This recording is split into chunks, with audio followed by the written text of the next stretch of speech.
প্রথমত শুধু ঢাকা বিশ্ববিদ্যালয় নয়, পুরো ঢাকা সিটি একটা মানে ভূমিকম্প সহনীয় পর্যায়ের বিল্ডিংগুলো বলেন, এগুলো ভূমিকম্প সহনীয় না। এটা শুধু ঢাকা বিশ্ববিদ্যালয়ের ম্যাটার না।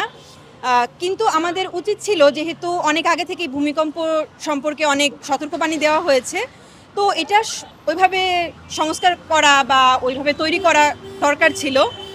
তো আমাদের গত 2 দিন আগে যেই বড় একটা ভূমিকম্প হইল, ওইটাতে অবশ্যই শকড হয়েছি এবং প্রশাসন এখন উদ্যোগ নিয়েছে যে সংস্কার করবে, এর জন্য 15 দিন ছুটি ঘোষণা করেছে।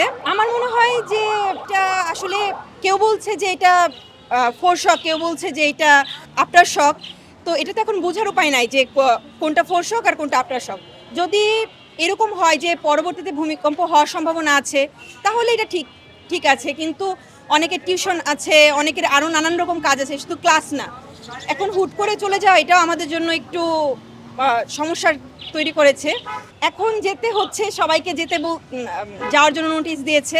আশা করি আর শক না আসুক, আমরা সুস্থভাবে যাই, সুস্থভাবে ফিরে আসি এবং সকলের কাছে দোয়া প্রার্থী আমাদের সৃষ্টিকর্তা আমাদের সকলকে এই ভয়াবহ দুর্যোগ থেকে রক্ষা করুক, বাংলাদেশ ভালো থাকুক। হ্যাঁ, অবশ্যই। পুরান ঢাকাটা আসলে আমাদের ঢাকা বিশ্ববিদ্যালয়ে যে এরিয়ায় অবস্থিত, অথবা আমাদের রোকেয়া হলের যে ইনফ্রাস্ট্রাকচার সেটা যথেষ্ট সহনীয়, কিন্তু তার থেকেও একটু ভয়াবহ অবস্থা পুরান ঢাকার। ওইখানের অলিগলি বলেন, এমনকি একটা ঘটনাও ঘটেছে, ওইখানে একজন মিডফোর্ডের স্টুডেন্ট, সে মারা গিয়েছে।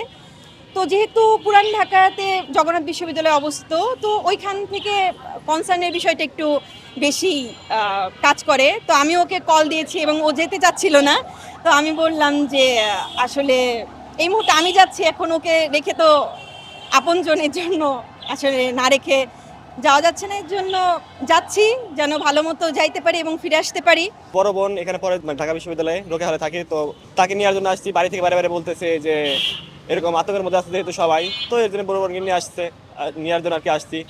আর বলা হয়েছে 15 দিন বন্ধ, এখন দেখা যাক 15 দিনের মধ্যে প্রশাসন একটা পদক্ষেপ নিচ্ছে, 15 দিনের মধ্যে নাকি কিছু সংস্কার করবে, দেখা যাক কত কিছু সংস্কার করতে পারে। তো একটা আশ্বাস দিচ্ছে, আশা করি পদক্ষেপ নেওয়া উচিত, কারণ স্টুডেন্টরাই ভবিষ্যৎ, তাই না? তো কারণ তারাই পরবর্তী প্রজন্ম, তাদের জন্য তো অবশ্যই গুরুত্ব দিয়ে সব জিনিসটা দেখা উচিত। ঢাকা বিশ্ববিদ্যালয় অনেকগুলো হল পুরনো ঠিক আছে, কিন্তু তারপর এখানে 7ই মার্চ হল, তারপরে মনে করেন বঙ্গবন্ধু হল, এখানে কিছু নতুন বিল্ডিং আছে।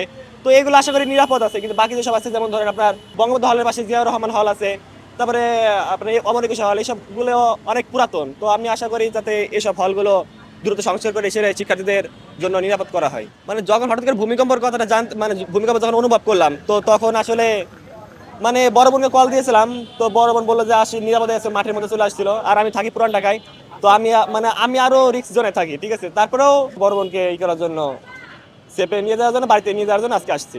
আমি জগন্নাথ বিশ্ববিদ্যালয়ে, আমাদের বিশ্ববিদ্যালয় থেকে আগামীকালকে বাস দেওয়া হয়েছে। তো সকাল 8টা থেকে বাস যাবে, কিন্তু তারপর একটা রাত্রে তো ব্যাপার, ভূমিকম্পের কথা তার কোনো হঠাৎ করে আগে থেকে জানা যায় না। তো এই জন্য রিস্ক না নিয়েই মানে আজকে আমি চলে যাচ্ছি বড় বোনকে নিয়ে।